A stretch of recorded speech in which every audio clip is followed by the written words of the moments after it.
Hey guys, ARSENA here, and today I thought I'd sit down and talk to you and share some lessons and some tips that have helped me to stay as a full-time independent artist for 13 years.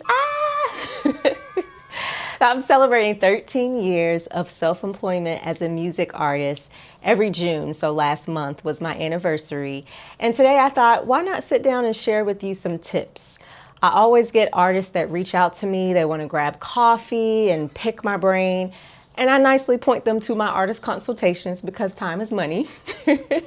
But I'm often teaching community workshops that are free and just giving out pointers where I can. And so I thought, why not bring it to YouTube today? So my tips today are a combination of things that I've shared with artists that I've consulted over the years and things that I've learned just through the highs and lows, the ups and downs of being a self-employed music artist, unsigned with no label, no manager for the most part. There are times where I tried that out. We'll talk more about that. But I've been doing everything by myself, wearing a number of hats, all the hats. And I want to share with you 5 main lessons. There are so many, but 5 ones that I think are very helpful to fellow independent artists. So if you're an independent artist, kick back. We're going to get into story time and I'm going to share with you my tips. So my first tip or lesson is going to be that as an independent artist, you must know that you don't need big stages or big screens, big platforms in order to be successful. I have fallen into this trap myself throughout the years where you think that what you're doing is not valid. How many times have people said, have you done The Voice? Have you been on American Idol? They are looking to validate your career. And the truth is that you can make a great full-time living, a decent full-time living. I just bought my first house by making sure that you have your business with. But a lot of times artists fall into this trap and they keep their eyes on these big platforms, these big stages, these big screens, thinking, I need that in order to do this seriously. And you don't. What you really need is to have your business wits about you, and we'll talk about that in a bit. But you have to remember that if you choose to be an independent artist, you're choosing to carve out your own path and define success for yourself. And record deals are for artists that are willing to conform to the recording industry or what their labels need them to conform to. So you have to realize as an independent artist, our freedom is a huge asset, that we get to be able to do things on our own terms and with our own integrity. Now, we see things like the Diddy case and Cassie and all these things that are absolutely horrible, but it's a perfect case study at looking at what happens when you compromise yourself, your soul, your integrity, all in hopes to get an opportunity that may or may not come. And as we see with Cassie, I cannot tell you other than the one song, what other song she had. I can't tell you. So all those years that she compromised doing things in hopes to get a career popping, that did not happen. And I have to give credit where credit is due because I learned this lesson from Fantasia. She is a North Carolina based artist, American Idol winner and contestant and winner. And she gave me this piece of advice. And she's been talking about it publicly on platforms. And we need to listen to what she's saying. Let's take a second to listen. In this game of music industry, come on now, it can sometimes be a gift and a curse. It's bitter and it's sweet. Do me one favor. Never get caught up in the game of number ones and how many albums you sell. Because that is when you will lose sight. But if you know now that you are a winner, because God gave you a gift no one can touch. So don't worry about how many albums you sell, just put the music out. And don't sign over that gift that you have to no one. Control your own stuff. Because in this industry, it's just a game of prostitution. And they will use your gift and you will go home and you will have nothing. please know that I am talking to you from what I've been through. So keep your eyes stayed on God. He's already made you a winner. And so the point here is that sometimes when you look at those big stages or big platforms, you don't know what all comes with needing to be on that platform. And you don't know how much business acumen they would prefer you not to have to be on those platforms. And I have to give a huge shout out to Fantasia because she's a real one. She supports independent artists, especially those in North Carolina. She has been available to me whenever I've needed support on the tough days. So shout out to Fantasia and for speaking the truth about what we don't know about the major industry. So she's an independent artist now, and that's great. She's one of us. So that's my first tip. I can't take credit for it. It came from Fantasia, which is, she told me, keep your eyes off the big screens, the big stages, because we have freedoms that you would never imagine as independent artists, and we're winning. You can win on your own terms. So my second tip is going to be to make sure that you are educating yourself about all the different revenue streams that are available as a music artist. So that's why a lot of people rely on a label, is because they are going to help you figure out all those different revenue streams. They're also going to benefit from them. But there are a number of different areas that you can generate income as an independent music artist. I myself have not tapped into all of them, and I'm sustainable at this point. We all know live performance is always going to be the #1 revenue stream.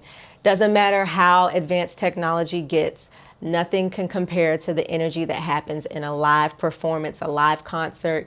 Even if it's digital or AI simulated, a live performance is always going to be #1. So if you are an independent artist, make sure you are regularly performing live. I don't care if that is in person or virtual. Carve out that time, because live performance is going to help you connect with the fans that care about your music and want to hear it. Other revenue streams that are important and so that you can perform live are things like, for example, merchandise. I can't tell you the number of performances where I have doubled or tripled my income that night because I had merchandise. So this is a revenue stream that I see a lot of artists, and I book a lot of shows. I curate, produce a lot of shows, and I do not see artists have anything on the merchandise tables. And this is a big no-no. You need to have something, because people want, if they feel a connection in that moment, they want to take something home or they want to go online. They want something to remember that connection that they felt with your art or your music. So if it's, I don't even know if people have CDs anymore, but if it's a vinyl record, if it is something as simple as a sticker, if it is something like a t-shirt, t-shirts seem to do very well for me. Have some type of merchandise available, because that will double or triple, quadruple, whatever it may be, your income for that night. Other revenue streams include, for example, crowdfunding. I have funded all of my full-length albums as an independent artist through crowdfunding. So essentially setting up a pre-order campaign. And I can shoot another video talking more about this if that's something you're interested in. Let me know in the comments. But crowdfunding is a great resource that we forget, that there are people that might want to support your music and help you cover the cost that comes with being your own label, essentially, if we ask and if we position and package things in a way where there's a reciprocal relationship happening, you know what I mean? So I have funded my albums through crowdfunding, but also I have Patreon, so monthly supporters, the people that want to support your creative journey on a regular basis. So this is another revenue stream where it might trickle in the beginning, but it can grow and keep you going. So that's another revenue stream. I've talked a lot about grants, and I'll continue to talk about them because, you know, these are very important opportunities where we don't know our local art councils are out here providing opportunities, and musicians are often a minority when you think of the art, but music is a sonic art. So grant funding is another revenue stream that I've had experience with, but there are so many more. I talked about sponsorships and brand deals in a recent video, and you can go check that out, but that's another stream. Music licensing, you name it, there's a whole list of revenue streams. So make sure you are educating yourself on what is going to be the best way what is going to be the best way for you to sustain yourself musically. And remember, live performance is always going to be number one, so make sure you keep that at the top priority of your list. Okay, so my third tip is going to be, this is just my personal opinion, but I believe that it's going to help sustain you if you learn to accompany yourself on an instrument. It can be a guitar, it could be a piano, a cello, whatever you choose and feel a connection with to accompany yourself with. That is going to be so important for you to have the versatility to do different type of opportunities when it comes to booking. So when I get booking requests and people reach out, I'm able to scale my performance depending on their budget. If I want to do that with a full band, that's my choice. If they have that budget, maybe they have a smaller budget and I would really need that gig for that month. I can do that solo acoustically because I've taken the time to learn to accompany myself. I'm definitely not an expert guitarist or pianist, but enough to hold down up to 2 hours, 3 hours, maybe kind of pushing it, but up to 3 hours of performance time with the instrument. And I learned this lesson the hard way because when I first started out performing, I had this gig. I heard word on the street was they were paying X amount of dollars. This was 15 years ago, but they were paying X amount of dollars for these 2-hour sets at this golf resort. And I was like, they said what? They said, how much? It makes me think of Babs where she was like, $10,000. It wasn't $10,000, but I was a college student and it sounded like $10,000. So I drove to that venue immediately in the middle of the day and asked them for a gig. The manager asked me to sing on the spot in front of everyone, and I did. I just sang, and he gave me a gig that Friday night, a 2-hour set. I had never performed 2 hours before, and I started having musicians to sit in and accompany me at these gigs. And what started happening is musicians would flake for one reason or another. They just, for whatever reason, couldn't make it. And so I would cancel the gig. And that kept happening until I got so discouraged, I stopped doing the gig altogether.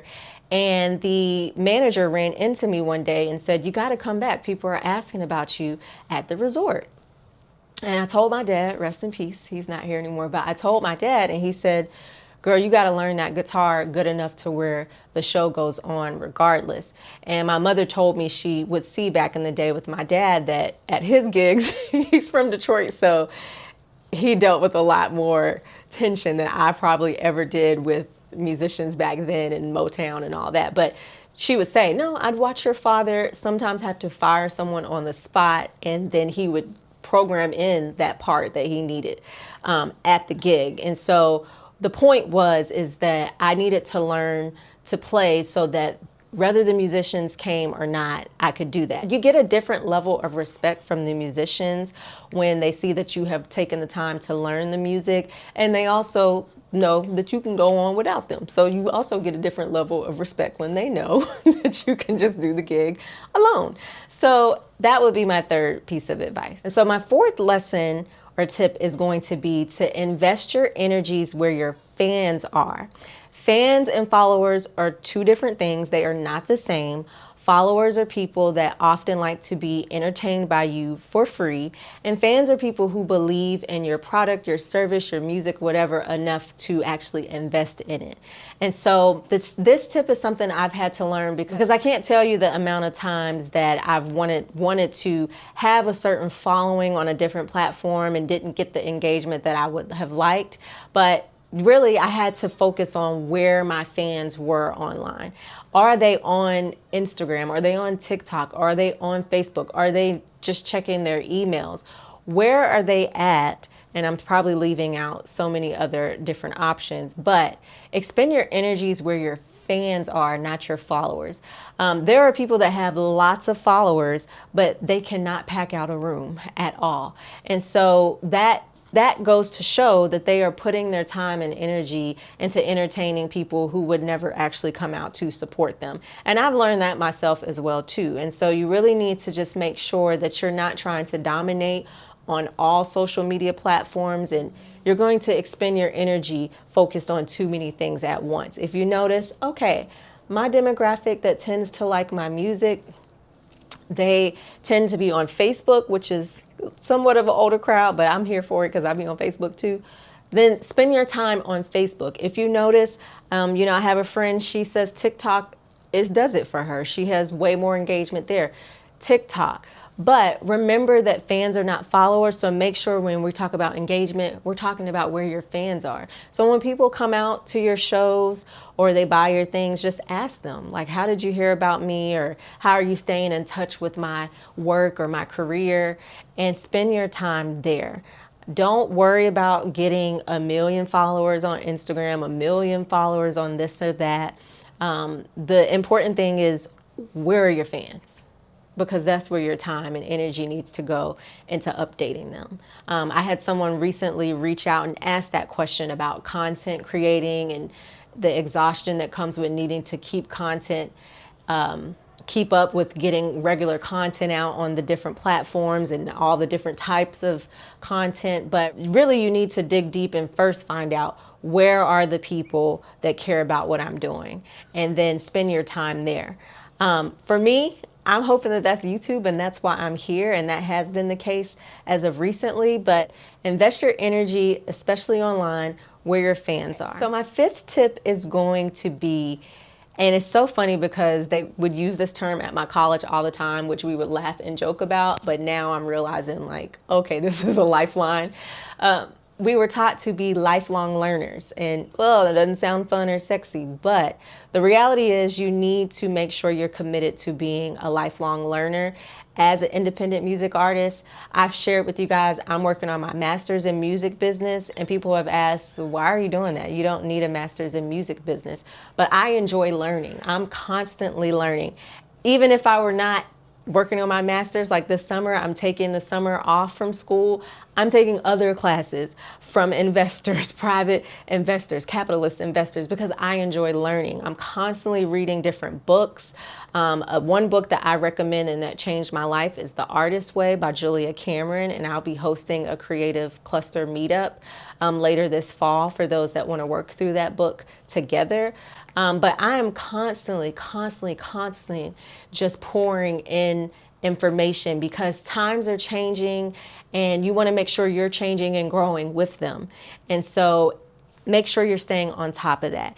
And I just want to make sure that I hit the nail on the head and making sure that I emphasize that the way that you can ensure that you are independent artist sustainably is learning the business as much as you can. And then you can break those rules, and then you can decide, this is what works for me, or this doesn't work for me. This is how I define success, or this is what matters to me. That's going to be different for each artist. For one artist, a certain amount of streams is going to be their thing. Another artist, a certain amount of shows. Another artist, a certain amount of maybe followers, even though I said focus on your fans. It's going to look different for each person. But what is important is to have your business wits and understand. I can't tell you how much I hate hearing an artist, especially when I consult, say, oh, I focus on the creative side. I need a manager who can do the business. I don't do the business part. And that's where the starving artist stigma comes from, because we are not taking time to at least learn the things we need to learn before we pass it off to someone else. That's when the wool can get pulled over our eyes. And I say, obviously, you can't do everything by yourself. And I'm not suggesting that you do. I do, but I want to make sure that you know that before you pass something off, you should have at least educated yourself to know the knowledge around that, so that the wool's not pulled over your eyes. Or if that person moves on and finds something else to do, you're not just left, holding the ball. So I have tried throughout the years to have different managers, and none of them ever felt like the right fit for me, because as a manager, it becomes your whole life. I watched my dad. He was a manager. To be a good manager, that artist needs to, you need to live, sleep, eat, breathe that artist and their career. And so I just never found a manager that could work at the pace that I did. And so I've managed myself until I find the one that makes the most sense for me and that can outwork me. But you have to make sure that the person you have managing you is knowledgeable because you're delegating to them what you would be doing for yourself. Nobody who's genuinely a good manager is going to want to manage you until you have something already going. They're going to hop on a moving train, not a train that's not moved. And so that's the most important thing that I let artists know is make sure you know enough of the business, and then you can figure out what works for you. I actually took some time to create a free indie artist checklist. If maybe this is an area for you that you want to make sure that you have all your ducks in a row with, it's free, so you can download it. And this is a culmination of things that I've consulted on with artists throughout the years, just to make sure that they know that they have the power and autonomy that they should have as an independent artist. So making sure they know everything that they should know. And maybe I'll shoot another video to go over this checklist, but I wanted to make it available to you guys because it's important for you to make sure you're on top of things, because when you are, it's easier to leverage other opportunities because you're established and you know your stuff. So know your stuff. This indie artist checklist is going to help you to know your stuff. But I hope that these 5 tips help you, and I'm so excited to be celebrating 13 years. 13 years, 13 years. 13. It's been a journey, okay? And I'll shoot more videos sharing more story time about the different things that have happened throughout the years. But like I said, quick review. Number 1, you don't need big stages in order to be sustainable or successful. Number 2, know the different revenue streams, explore many of them, and make sure you got some multiples trickling in. Number 3, if you don't already know how to accompany yourself on an instrument, do, because you can find on those smaller stages lucrative income because you're constantly booked, because you're not dependent on other people. Number 4, invest your energies where your fans are, not your followers. Followers and fans are not the same thing, so go find your fans. And number 5, be a lifelong learner, constantly evolving, constantly educating yourself on things happening in the business world, in the music business world. Just make sure your mind is like a sponge at all times, no matter how old you are. Just make sure your mind is a sponge at all times. All right, that's a wrap for today's video. Make sure you like, comment, subscribe. Let me know if you have any specific questions in the chat, and download that indie artist checklist. It's for you guys. I made it for you. All right, bye.